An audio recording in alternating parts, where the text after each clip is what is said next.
Assalamu alaikum wa rahmatullahi wa barakatuh, everyone. Welcome back to the Faith Revival. There's a concept in our religion of guidance, hidayah. We're always asking Allah subhanahu wa ta'ala for guidance every time we read Surah Al-Fatiha. But what comes first, Imaan or hidayah, faith or guidance? And if you think about it, you need to believe in the equation in order to benefit from it. Every time Allah subhanahu wa ta'ala mentions Iman and Huda, faith and guidance in the Quran, in the same ayah, He mentions them in sequence with faith coming first and then guidance. So Allah subhanahu wa ta'ala mentions, يَهْدِيهِمْ رَبُّهُمْ بِإِيمَانِهِمْ. Allah guides them by their faith. So faith comes before guidance. When a person has Iman, when a person places their faith in Allah subhanahu wa ta'ala will give them guidance as a result of that. مَنْ يُؤْمِن بِاللَّهِ يَهْدِي قَلْبَهُ. Allah subhanahu wa ta'ala says in the Quran, whoever believes in Allah, Allah guides his heart. The reason why this is so important to understand is that a lot of people say, where's the guidance in my life?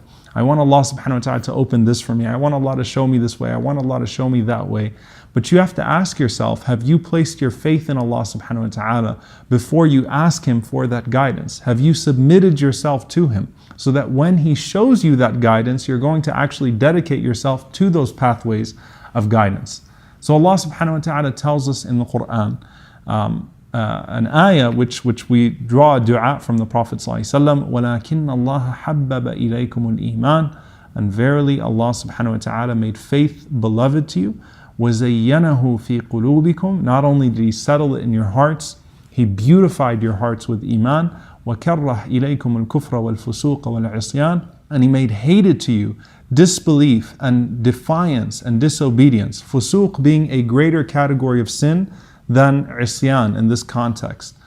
And Allah subhanahu wa ta'ala says, أُولَٰئِكَ هُمُ الرَّاشِدُونَ. And verily they are the ones who are guided. From this we take a dua.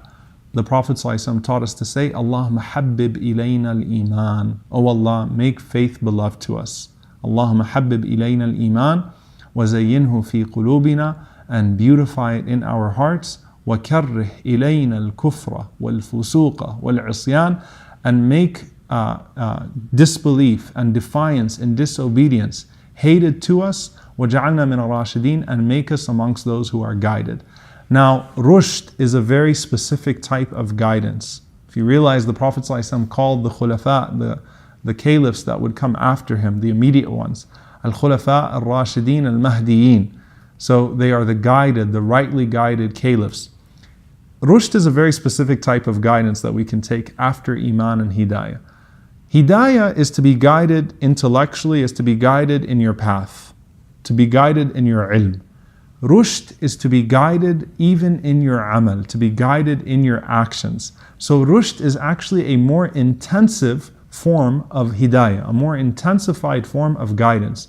Meaning, if a person puts their faith in Allah and submits themselves to Allah subhanahu wa ta'ala, and they ask Allah for guidance and they seek it from Him, not just for salvation in the hereafter, but Ya Allah, allow me to do everything in this world that is beneficial to my faith, that will benefit me in my guidance, then Allah subhanahu wa ta'ala would grant them that. But are you willing, it goes back to us, is your heart willing to bear the steps that come with guidance?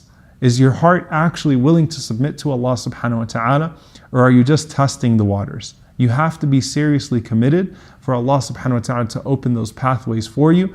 If we truly seek that faith in Allah subhanahu wa ta'ala, Allah surely will allow it to bear that fruit. So we end with the dua once again. Allahumma habbib ilayna al-iman wa zayyinhu fi qulubina wa karrih ilayna al-kufra wal-fusuq wal-'isyan wa ja'alna min al-rashidin. Allahumma ameen. Jazakumullahu khairan. I will see you all next time inshallah. Assalamu alaikum wa rahmatullahi wa barakatuh.